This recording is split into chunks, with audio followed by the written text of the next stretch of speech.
What's going on, everyone? So we're inching closer to training camp, so I want to start diving into the various players. And the next player I want to do on this list is Rui Hachimura. Talked about Christian Wood, talked about Jared Vanderbilt. Want to talk about Rui Hachimura. Lakers were able to extend him long term. He's 25 years old, an absolute force out there on the basketball court. I mean, this guy is just absolutely butter in the mid-range. He's slimmed down a lot with the idea of like, okay, he can guard out on the perimeter. There were plenty of reports and talks that he was going to be the starter, that him, Anthony Davis, and LeBron James were likely going to be in the starting unit, which I kind of have my questions about that just because Rui has struggled at times defending the quicker, twitchier wings. And you really don't want LeBron having to do that. And there's also the concerns of him slimming down. Does he lose some of the edge that he had as far as his physicality, his strength, his size, right? He's a guy that has a good lower center of gravity. He's a guy that was just a physical brute. I mean, we saw how he was able to handle a guy like Karl Anthony Towns, even Jokic to an extent, right? You're not completely shutting these guys down, but they had a hard time physically moving this man. And that was a huge asset because he was a guy that you could plug into the power forward spot. You could even go small ball and have him at the center, and he can rebound and defend and just be a big, burly body. And so defensively, there are a lot of questions with him. And I just think depending on who's in the starting unit, Rui being a starter, it may not make sense. I think you'd be really good offensively if you had like D'Lo, Austin Reeves, Rui, LeBron, and Anthony Davis, because you got basically all five guys that can spread the floor. But, you know, how much pressure are you wanting to put on Anthony Davis to start every game defensively? And you have a bunch of liabilities on the defensive end just throughout your roster, right? You still got to be able to stop the opponent. And that is something that I have concerns with. And also the idea of him being a starter was also reported before the reports of Anthony Davis wanting to play the power forward and before Christian Wood officially became a Laker. So how much do those two things affect Rui Hachimura? But regardless, I think he's going to have a huge role and be a very significant player on this Lakers roster, right? I think he's still going to be a guy that gets 20 to 25 minutes a game, right? I think he's going to be a real factor in multiple ways for the Lakers. I do see him getting spots at the 3. I do see him getting spots at the 4. If the Lakers do go small ball at times, definitely could have him at the 5. That had some success with him and LeBron, or even LeBron at the 5 and him at the 4. And his ability to defend bigger, stronger guys, I think is very valuable. Hopefully, with his slim downness, he'll be able to also defend the kind of quicker, twitchier guys, right? Don't need him to necessarily be elite, right? I don't need him to be Jared Vanderbilt out there, but at least enough to hold his own on the defensive end. Offensively, there's no questions. And the beauty that I love about what we've seen from Rui Hachimura is his work ethic. I mean, more than probably anybody not named Jared Vanderbilt. Him and Jared Vanderbilt have really had a lot of just workout attention. And I don't know if that was by design or if that was just they're just have so much footage, you know, they're in Japan together and then, you know, they're working out independently. And we've just seen a lot of just video and work of Rui on the basketball court, working with Phil Handy, working on his game, offensively, working on his quickness, right? Working on, you know, his lateral movement, like all of those things, which are all things that he needs to work on, right? Rui had his struggles when he first got to the Lakers, right? He was a huge acquisition. He was a guy, like, I became my nickname, Laker Damas, right? That nickname came because of Rui, right? Because I was like, the Lakers should go get Rui Hachimura. And like 2 hours later, the Lakers signed Rui Hachimura. And I'm not a guy that has any inside information. I'm just a fan. Like I always say, I'm just a fan that enjoys talking Lakers.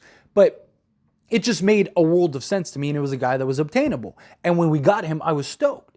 But he had his real struggles. So much so he fell out of the rotation when he was pretty much outside of LeBron, the only sizable forward we had at the time. But Rui took that in stride, which I love, right? He talked about how, you know, that was a real factor for him and that, you know, he worked hard and it kind of gave him that motivation to really kind of evolve and change some aspects of his game. And we saw that.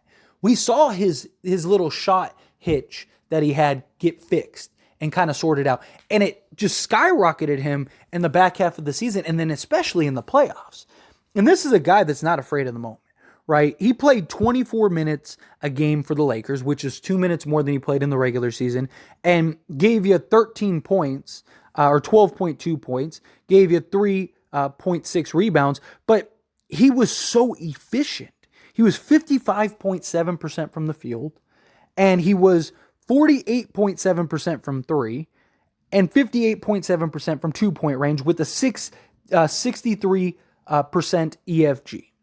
And the previous playoffs that he had, which was in 2020-2021 with Washington, he was 60% from three, 62.5% from two, had an EFG of 71.3%, and shot from the field a total of 61.7% and 34.6 minutes of play, right? And he's a guy that has been ridiculous in the playoffs, but he hasn't been able to translate that to the regular season as well, right? He's had his struggles at time during the regular season, and I'm hoping that this is the year that he kind of takes the strides, he kind of takes those leaps, but it also comes down to the Lakers, right? And this is something that I've talked about constantly when talking about Rui Hachimura. If the Lakers are just going to have Rui Hachimura be a spot-up corner three guy, then what's the point of playing him at all? The Lakers need to use and capitalize on what makes him great offensively. That was a problem with Washington at times too. Like, he is such a good offensive player, and his size and his strength and his ability to get to his spots, right? And he has his strengths. And it's like Washington never really used those strengths properly. And last year, in my opinion, the Lakers didn't really use that. Now, I think a lot of that was, it's hard when you have him thrown and thrusted into this roster and you kind of already have your foundation, you kind of already have your establishment. You got LeBron James and Anthony Davis. Every game is absolutely crucial at that point, right? Lakers are desperate, so it's like, we can't really run that much with Rui Hachimura because we need Anthony Davis and LeBron James to really kind of handle the workload. They got to drop 30 a night. And then you go and make this trade and go get and integrate 5-6 new players. And it's just like, okay, well, now we got all these new players. And I just think it kind of became convoluted in a sense. So I think Rui didn't quite get the opportunity that he should have gotten. And I'm hoping this year that changes.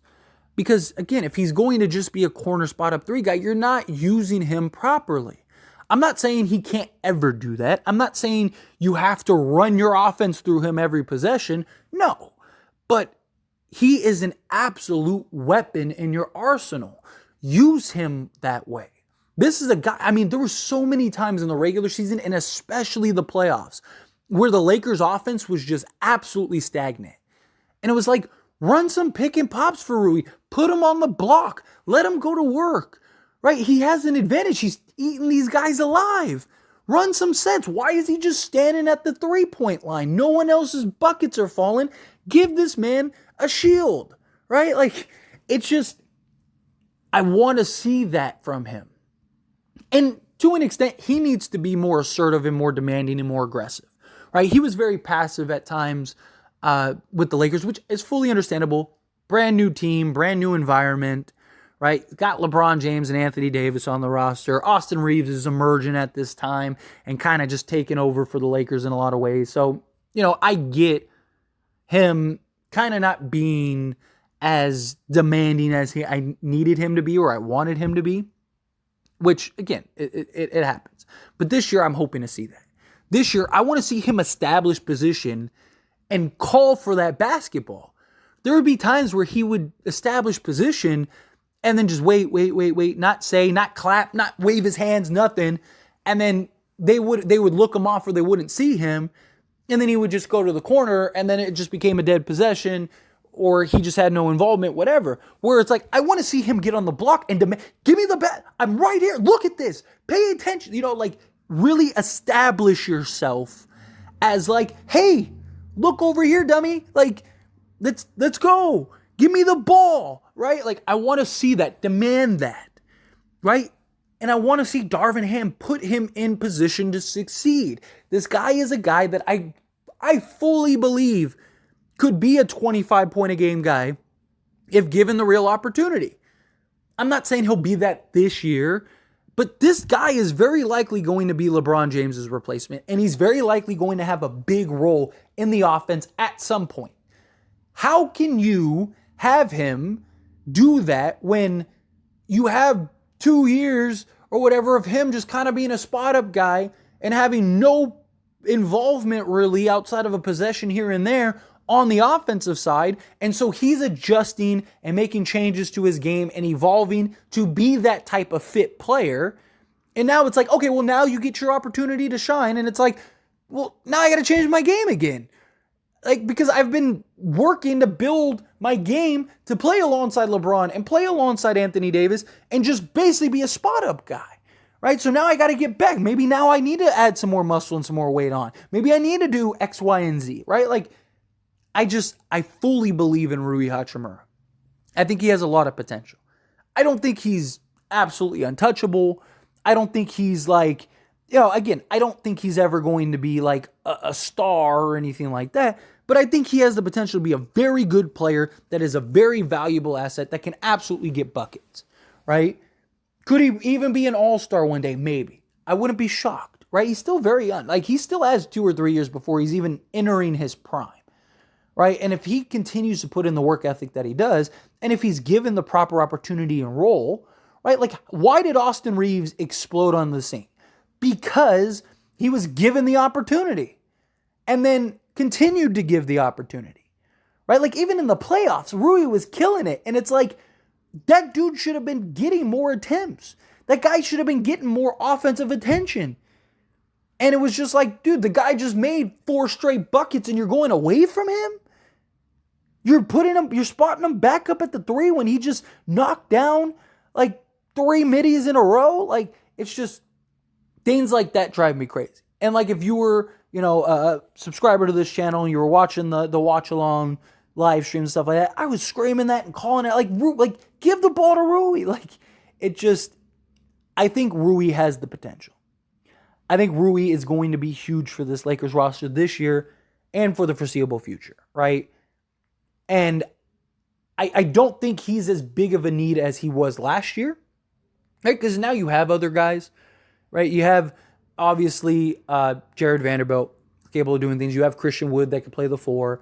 Anthony Davis wants to play the 4 more. You have Taurean Prince and Cam Reddish. And so Rui's not as significantly needed as he was last year, but I still believe he's needed to an extent, and I still believe he has the potential to be massive for the Lakers. Massive. But he needs to be given that opportunity. He needs to be given a proper role. And if he's given those things, I think he's going to thrive. But anyway, as always, this is a discussion, so I pass a question on you. Let me know your thoughts and opinions down in the comments below. What do you think? Do you agree with my points? Do you agree with my breakdown? Do you not? What do you think of Rui? Do you think he'll have a big season this season? Do you think the playoff success will finally translate into the regular season success? I'm not saying he has to shoot 60% from the floor or even 50% from 3 or anything like that, but can he be efficient in both areas like he has been in the playoffs? Because he's really struggled. Not really the mid-range, still like around 55%, something like that off the top of my head. But especially from the 3, he's really struggled. But again, love to hear your thoughts and opinions. Let me know down in the comments.